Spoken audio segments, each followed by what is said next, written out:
عليكم ورحمة الله وبركاته. بسم الله الرحمن الرحيم.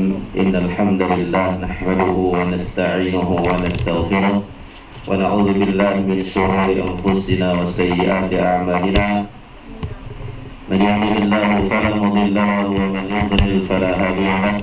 وأشهد أن لا إله إلا الله وحده لا شريك له وأشهد أن محمدا عبده ورسوله صلى الله عليه وعلى آله وصحبه وسلم تسليما كثيرا. أما بعد فإن أحسن الكلام كلام الله وخير الهدى هدى محمد صلى الله عليه وسلم وشر الأمور محدثاتها فإن كل بدعة ضلالة.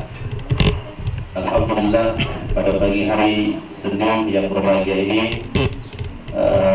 anak kita Firman Rewalu, kemudian Aida Sa'adah melangsungkan akad nikah, yaitu mengikuti dari sunnah Rasulullah Sallallahu Alaihi Wasallam yang diperintahkan oleh baginda Rasulullah Sallallahu Alaihi Wasallam.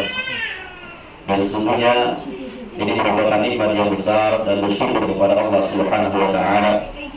Dan Allah yang menetapkan keadaan ini. Allah Subhanahu wa Ta'ala berfirman, wa alaqa baina qulubihim. Allah Subhanahu wa Ta'ala lah yang menyatukan hati mereka. Law anfaqta ma fil ardi jami'an ma allafta baina qulubihim walakinna Allah allafa bainahum. Seandainya kalian menginfakkan semua harta benda di muka bumi ini untuk menjadikan mereka saling mencintai, saling senang, saling bersatu, tidak akan bisa. Akan tetapi Allah lah yang menjadikan mereka bisa bersatu hati mereka. Maka ini merupakan sunnah Nabi SAW dan merupakan nikmat yang harus disyukuri. Kemudian sesungguhnya para wanita dinikahi, kebiasaan mereka dinikahi oleh para laki-laki Nabi sebutkan dalam hadis yang sahih, tunkahul mar'atu al-arba' limaliha wa lijamaliha wa lihasabiha wa lidiniha. Sesungguhnya wanita itu biasanya dinikahi karena empat sebab. Yang pertama karena dia kecantikan yang dilihat, yang kedua karena nasabnya, keturunannya, kemudian yang ketiga karena hartanya, yang keempat karena agamanya. Nabi Muhammad SAW bersabda, "Fadhfar bidati din taribat yadak." Segera ambil yang karena agamanya, maka kalian akan beruntung. Kepada Ukhti Aida Sa'adah atau putri atau keluarga besar Pak Sumadi, insyaallah beliau ini ya Aida Sa'adah insyaallah wanita yang salihah, wanita yang beragama, insyaallah tumbuh di keluarga yang beragama, insyaallah menjadi wanita yang salihah, istri yang saleh bagi akhi Firman pribadi, insyaallah. Kemudian yang berikutnya juga demikian, para laki-laki diperintahkan, para orang tua diperintahkan oleh Nabi alaihi salatu wassalam ketika dilamar putri-putrinya oleh laki-laki yang disenangi agamanya, yang cocok agamanya. Nabi alaihi salatu wassalam bersabda, "Idza ja'akum man tardawna dinahu wa khuluquhu fankihuhu illa taf'alu takun fitnatun fil ardi wa fasadun kabir." Lagi yang kalian setuju agamanya, ridhoi agamanya, maka nikahkanlah putri-putri kalian. Kalau tidak, akan terjadi kerusakan dan fitnah yang besar. Demikian pula saudara Firman, Ananda Firman, insyaallah laki-laki yang soleh, insyaallah belajar agama, dan dia akan bisa mengayomi istri dan anak-anaknya kelak. Dikatakan oleh Hasan Al-Basri rahimahullahu ta'ala, la tuzawwij ibnataka illa min taqi. Janganlah kamu menikahkan putri-putrimu kecuali dengan laki-laki yang bertakwa. Kenapa? In ahabbaha akramaha wa in abghadaha lam yadhlimha. Karena jika dia mencintai putrimu maka dia akan memuliakannya, dan jika dia tidak senang kepadanya maka dia tidak menzaliminya. Naam, ma'asyiral muslimin wal muslimat, para syuhud saksi akad nikah rahimakumullahu jami'an. Sepertinya tidak panjang kita bernasihat karena Firman alhamdulillah ya sudah menjadi ustadz, insyaallah ya paham banyak hal. Yang terakhir, satu poin yang saya ingin pesan, siapapun kita ya perlu kita mengingat bahwa setelah antum mengambil ijab dan qabul dari ayahnya Aida Sa'adah, maka tanggung jawab dunia akhirat antum yang pegang. Paham tuh? Tanggung jawab dunia akhirat antum yang pegang. Jadi menikahnya antum ini bukan hanya sekedar tidur, makan, bercampur suami istri, bukan. Tapi urusan surga dan neraka. Urusannya adalah surga neraka. Baiknya istri antum adalah baiknya antum pula. Jeleknya istri antum, jeleknya antum pula. Maka dikatakan oleh para salafus saleh bahwa kalau kalian mau lihat seorang laki-laki yang baik itu lihat dari pasangannya. Kalau pasangannya tidak baik berarti suaminya tidak baik dan sebaliknya. Maka ingat, tanggung jawab antum bukan hanya di dunia tapi sampai di akhirat. Allah Subhanahu wa taala berfirman dalam Al-Qur'an, "Ya ayyuhalladzina amanu qu anfusakum wa ahlikum nara." Wahai orang-orang beriman, jagalah diri kalian dan keluarga kalian dari api neraka. Para ulama mufassirin mengatakan keluarga di sini maksudnya anak, istri dan mereka yang paling dekat dengan kita. Kita jaga mereka dari neraka Allah Subhanahu wa taala dengan senantiasa kita saling mendoakan, saling membimbing di atas agama yang hak, agama yang benar. Ingat, Allah Subhanahu wa taala berfirman dalam Al-Qur'an, "Waqifuhum innahum mas'ulun." Berdirikan semua mereka nanti, para pemimpin, para ayah, para suami, para penanggung jawab, mereka semua diberdirikan di atas sirat, di atas jembatan yang terbentang antara surga dan neraka, di atas neraka. Innahum mas'ulun, ditanya mereka semua oleh Allah Subhanahu wa taala, sudahkah mereka mendidik anak-anak istri mereka? Sudahkah mereka mengajarkan agama kepada mereka? Sudahkah mereka berbuat baik? Nah, ini yang antum harus ingat, dan kepada kita semua para suami. Kemudian juga bagaimana mempergauli istri, insyaallah antum faham. Namun perlu terus diingat, Allah Subhanahu wa taala berfirman, "Wa'ashiruhunna bil ma'ruf."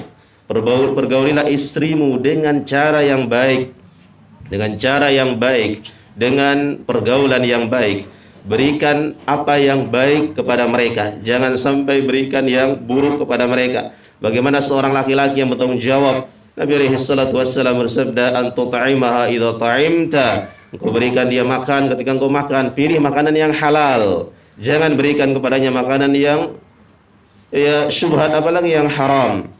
Kemudian wa taksuha idza tasaita, kasihkan dia pakaian, jaga auratnya, jaga dirinya, jangan menjadi suami yang dayyuth. Kata Nabi sallallahu alaihi wasallam, tidak akan masuk surga 3 orang, la yadkhul jannah salasa, tidak masuk surga 3 orang. Yang pertama yaitu adalah ad-dayyuth, orang yang dayyuth, yaitu adalah orang la yubali, yang tidak peduli siapa yang masuk ke dalam rumah istrinya. Siapapun yang masuk dipersilahkan, artinya tidak cemburu kepadanya. Maka di sini adalah tugas kita sebagai seorang suami, bagaimana kita yaitu menjauhkan anak-anak istri kita dari azab Allah Subhanahu wa taala, pergauli mereka dengan ma'ruf, dengan cara yang baik. Nabi alaihi salatu wassalam bersabda dalam hadis yang sahih, khairukum li ahli, sebaik-baik kalian yang paling baik kepada istrinya. Orang boleh dia berilmu, banyak orang berilmu, banyak orang yang hafal Quran, banyak orang berilmu, banyak orang yang bisa bahasa Arab, banyak orang menjadi ustaz, tapi dia ustaz hanya di depan jamaahnya. Dia menjadi orang yang mulia hanya di depan jamaahnya. Begitu masuk di depan istrinya, dia bagaikan preman. Begitu di depan anak istrinya, dia bagaikan preman. Tapi di depan jamaahnya, dia bagaikan ustadz, bagaikan kiai. Dan inilah seburuk-buruknya orang. Maka Aisyah radhiyallahu anha ditanya, bagaimana tentang akhlak Rasulullah SAW? Aisyah mengatakan, kana khuluquhul Quran. Akhlaknya Nabi adalah Al-Quran. Artinya semua yang ada dalam Al-Quran itu Nabi praktekkan kepada dirinya, kepada keluarganya dan seterusnya. Nah, demikian mungkin kepada antum ya firman, semoga insyaallah rumah tangga antum rumah tangga yang barokah, akan lahir anak-anak yang saleh dari kalian, akan lahir cucu-cucu yang saleh dan salehah dari mereka ini kepada orang tuanya insyaallah. Kemudian terakhir kepada Aida Sa'adah, Ananda Aida Sa'adah, anti setelah ini adalah yaitu surga dan nerakamu adalah suamimu. Nabi alaihi salatu wassalam bertemu dengan seorang wanita. Nabi katakan, adzatu ba'lin anti, apakah engkau memiliki suami? Wanita ini mengatakan, ya Rasul. Nabi alaihi wasallam mengatakan, "Unzuri aina anta min, innama huwa jannatuki wa naruki." Lihatlah posisimu kepada suamimu, kondisimu, sikapmu kepada suamimu. Suamimu adalah surga dan nerakamu. Suamimu adalah surga dan nerakamu. Jadilah anti menjadi wanita yang salihah, yang taat kepada suaminya. Nabi alaihi salatu wassalam bersabda dalam hadis yang sahih, "Idza shallatil mar'atu khamsaha wa shamat syahraha wa hafizat farjaha wa ata'at ba'laha."